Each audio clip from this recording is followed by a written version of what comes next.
now wants out of Houston entirely. This comes after the Rockets came up short in the playoffs and parted ways with both their head coach, Mike D'Antoni, and GM, Daryl Morey. Fox Sports NBA analyst Chris Broussard is joining us now. So, Chris, I'll start with you. How will Westbrook's career play out? Well, first I'll start here. If I was Houston, I would not automatically just bow to his demands and trade him. I would sit down with him and James Harden, my new GM, my new coach, and talk this thing out and see what they want. I also would talk about how we're going to change our style of play. Stephen Silas already talked about he wants more ball movement, more player movement, attacking and scoring before the defense gets set. He wants to play some zone defense, not just switching everything. So I would see if I could work it out with these two, Westbrook and Harden, because I don't think you're going to get a current star in his prime for Westbrook that's going to make you better or maybe even as good as you are right now. Let me make this clear. I don't think these two can win a championship together. But there is something to be said for being relevant, still being good, still being, one of the must-see teams in the NBA, and I think that's where the Rockets are. Now, barring that, say they trade him, I don't see a contender out there that's going to really want Westbrook, that's going to be able to fit him in. He's so dynamic, he's so unique that he doesn't just fit in. Everything's going to change if you bring in Russell Westbrook to any contending team. So I don't see a bad team that has young players that you think can develop into stars, a la the New Orleans Pelicans with Zion and Brandon Ingram and maybe Lonzo if they still like him. I don't see a team like that going to disrupt, Phoenix with Devin Booker and DeAndre Ayton.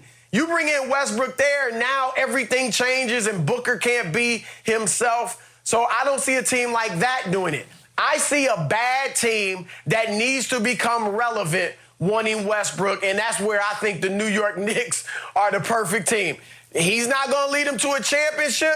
At best, he'll lead them to the bottom of the playoffs in the Eastern Conference, but he makes you relevant. You might get a few games on national television. He'll get some triple-doubles. New Yorkers will be excited. And they do have cap room where, theoretically, if you have your one star in Westbrook, maybe you can coax another star, trade or something for another star to come there. But I think New York's the fit. Last thing I'll say about Westbrook, I don't think his style of play, he can't lead a team to a championship. Probably can't even be the second guy on a team to lead that wins the championship. It's just his style of play. He can't shoot well, which is a huge deficit in today's NBA. He's a poor decision maker at the end of games. Obviously, that hurts.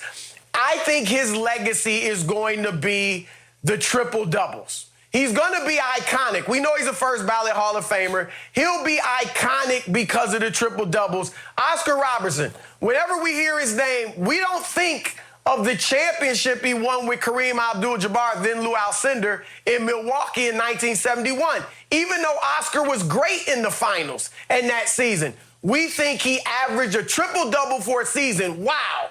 That's what's going to happen with Westbrook. We're going to be like, this guy back in the day averaged a triple-double for 3 straight years. Do you believe that? It's like Allen Iverson. We all accepted maybe 2/3 or 3/5 through Iverson's career. You know what? He's not going to win a championship. That style he plays, he's not going to do it, and he can't just fit in with a great team because of the way he plays. That's what Westbrook is. He's a great individual player.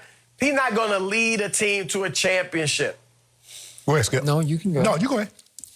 So, Chris, I agree with your first statement that the only way out for Russell Westbrook right now is to swallow all of that huge pride of his, that enormous ego of his, and just say, my only hope, my only shot is to tough it out with James in a new direction from Raphael Stone as the new GM and a new young coach, sort of a rookie head coach, and Stephen Silas, and try to make this work the way we thought it would work last year, when at times it worked pretty well. Mm-hmm.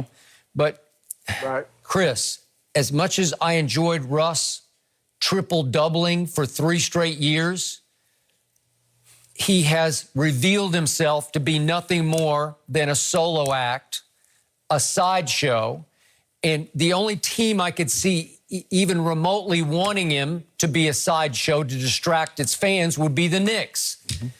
And you would turn on the TV to watch the Knicks, not that people are going to be going to the games anytime soon, but you would only care whether he could triple-double. Well, that's sad to me. It's like laughably all-time Knicks sad that it would come to that, to have Russell Westbrook as your sideshow gate attraction, because Russ is clearly nobody's final piece to the championship puzzle. He's a whole puzzle unto himself. Right. And the puzzle, right, it doesn't work. You can't figure it out anymore, because look at the money he's about to be owed.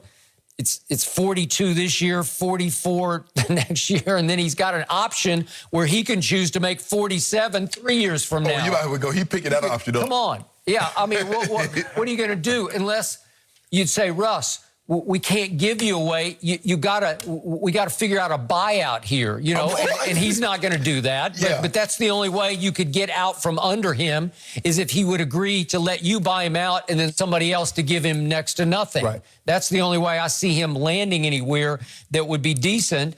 But what's the buyout? 80 cents on the dollar, Chris? What's the buyout? I have he's due 132 million. Give that up.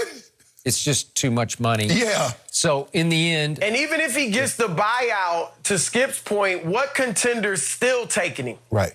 Even if it's cheap, I mean, because he disrupts everything. Yep, he does. It'd just be an experiment. The final point is, I want to say happy birthday to Russell Westbrook today, but he just turned 32 years of age. We know he's just hell-bent every time he plays basketball. At times, he's playing more for stats than dubs. But the point is, he's a pretty beat-up 32 years of age. And I don't know that he's going to be able to live up to making $47 million in 3 years, because at some point, that body of his is just going to give out, because he is a high-contact, high collision kind of a player, where he's going to be diving for loose balls. How do you think he averaged 10 rebounds? Exactly. He's fighting for loose balls. Mm-hmm. So I don't like his future, and I'm afraid he's going to meet a kind of a sad end to his career after those 3 years that you said, Chris, made him iconic. And he might be like Allen Iverson. Remember Allen Iverson? Because he couldn't find he went to the Nuggets, and then he still wanted to be the guy, even though they had Melo. He ended up going back to the Sixers. He went to Memphis, and then it was over. No. Chris, you said sit down. He's complaining about his role. I don't know what he was thinking when he joined James Harden. They dominate the ball.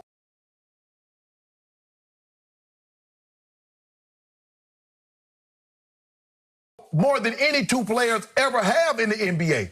So what did he think he was going to get? That James was just going to say, you know what, bro? Go ahead and do your thing. James averaged 36 points a game. You don't average 36 points a game by shooting 15 shots. You don't average 36 points a game by not handling the ball the lion's share of the time. So I just don't see how it's going to work. The question that I have for you guys, could he be like a Melo?